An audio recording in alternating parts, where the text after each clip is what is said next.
Alokbate po ito eh, no? Opo. Napakarami naman ng budbud, ano? Oh. Mas maganda, mas madami. Mas maganda, mas marami. Pag Ito po yung alokbating puti, oh. Ayan po, pansinin nyo. Ayan, oh. Ito po yung alokbating puti. Ito naman po yung ampalaya. Sinasalita na po nila ng ampalaya. Yung puntanim po nilang alokbate. Ilang araw na tita yung ano nyo na to, alokbate? Meron na po ba 1 linggo to? Mahigit na pong 1 linggo. Ayan po, nagtatanim po sila ng ampalaya. Kasalit na po kagad yung alokbate. Ayan po. Sayang po pagka isa't isa lang, ano. Maarkila po kayo ng lupa rito eh, no? Magkano po tita arkila nyo po rito sa ano po na to? 28,000 na po ito. Ito pong lahat po na to. Ito po 28,000 na raw po ang arkila daw po sa lupa na po na to. Ayan po, pansinin nyo. Mga anihang ano po ito? Mga anihang kulang 100 tita, no? Pero kaya 100 to, no? Baka meron naman, makaya naman po yung 100 kaban. Pagka po nag-ani po sa palay. 1 tanim lang po, tita. Ano na? 1 tanim lang. Ayan po, 1 tanim lang daw po yun. Talaga pong kinakailangan. Isusulit daw po yung arkila po ng lupa. Para po nga po'y kumita sa pagtatanim po ng halaman. Ayan po. Ayan po, ang diskarte po nila. Kung paano po magtanim po ng ampalaya. Ayan po, napakamahal po ng ano po ngayon, ang binhi po ng ampalaya. Tita, magkano ngayon ang buto ng ampalaya ngayon? 2.8 ang isang lata po ng sardinas. Malaki pa po sa sardinas. Malaki pa po ng baga sardinas. Ayan po. Sa mga hindi po nakakilala po, ito po nga po pala yung alokbating puti. Ayan po, mabili rin po yan. Pero kung papansinin nyo po, napakarami niya pong budbud talaga. Baka hindi po sa 10 puno. Nabubuhay ba ito tita lahat o binabawasan mo rin? Binabawasan din do po. Yan po talaga pong naka-plastic po talaga. Pinaka-plastic po talaga po yan. Yun nga po palang halaga po ng alokbating puti tsaka po alokbating pula. Halos po nagkakaisa lang po ng presyo. Pero yan po, particular na po na tanim po dito po sa amin yan. Dito po sa Bulacan. Ayan po, kumbaga, pinapakita ko lang po sa inyo kung paano po ang ginagawa po talaga para po nga po yung lupa.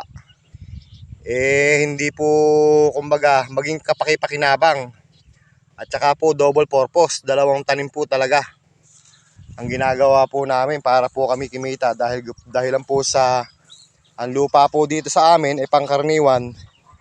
Inaarkila lang. Kaya po napakamahal po ng bayad sa buwis. Ito po 1 tanim lang. Ang arkila na po rito 28,000 tita, no? Ayan po, 28,000. 1 tanim lang po yan. Pagkamatay po ng halaman po niyan, liligpitin nyo po lahat yan. Lahat po ng mga pinagbalagan nyo po na yan, liligpitin nyo po uli hanggang po sa darating po yung punto na kukunin na po kagad ng may-ari. Wala po talaga kayong magagawa. Gawa po ng tinatamnan din po ito ng palay. Ito po, kapag tanim po ng palay, ang tinatanim lang po puro halaman po na ganyan, no? Ayan po. Kaya po kinakailangan po talaga gagawan po ng paraan para po talaga kumita ng maganda sa pagtatanim po ng halaman. Lalo po pagka-arkila pa. Ayan po, nakabalag na po siya, nakaready na po sa balag.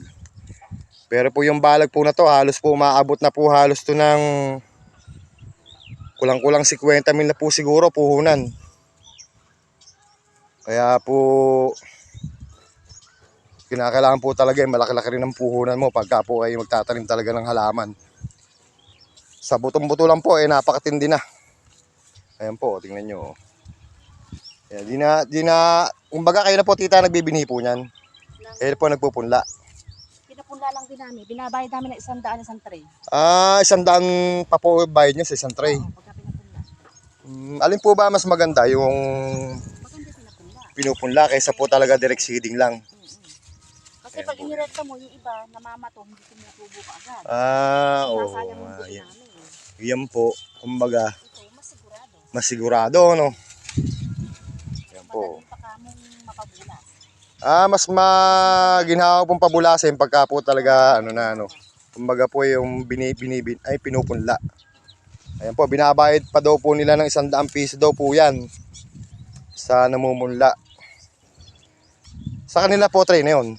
O sa kanila. Sa kanila na tray. Basta kami, basta gantong tanim na. Yan lang. Yan po yan. At yung kalawang pagitan po yung tanim nyo ng ampalaya, no? Yung kalawang pagitan po yung tanim po nila ng ampalaya. Kasi may, Dito po sa pangalawang na to, ano naman po itatanim nyo? sa pangalawang butas. Hindi, dito po sa, kamatis naman. Ay, doon sa ganon. Aha. Hindi ko alam kung ano mga binubola pa. Kumbaga po binobola pa. Ayan po, tingnan nyo po. Ayan po, ano po yan. Oh. Talaga pong pinagkakasa pong lahat. Pag isa lang itatanim mo at kamura, wala kang pagbabawian. Wala kang pagbabawian, ano. Ayan po, kumbaga isang magandang tips na po din sa atin po yun. Pagka po kayo nagtanim daw po ng isang halaman at kayo daw po nalugi, wala na daw po kayong pagbabawian. Mas mainam po talaga, di ka nga 2 ibon daw po sa isang putok. Kaya po kinakailangan po talaga mapaganda nyo yung inyong halaman at saka po kinakailangan po 2 po yung inyong kangay pagbabawian. Dahil po sa mahal po ng argila ng lupa po dito po sa amin. Yan po. Talaga pong kinakailangan isusulit nyo po talaga yung lupa. Kaya tingnan naman po, ang talim po ulokbate tsaka po ampalaya.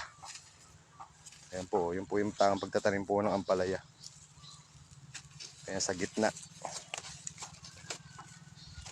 Ayun. Kailangan po niyan, nga po pala, pagka po magtatanim po kayo ng ganyan, yung bagong tubig po talaga, yan po, makita nyo na may lupa ba, masa-masa. Yung nga po, yung katutubig pa lang. Ayan po. Ayan. Ayan po ang pagtatanim po ng ampalaya po dito sa amin sa Bulacan. Ayan po. Sige po. Sana po kahit paano po meron na naman po ako sa inyong na pamahaging konting kaalaman tungo po sa paghahalaman. Ayan, follow and share lang po. Ayan po, Roderick Viola po. Maraming salamat po. Salamat po, tita.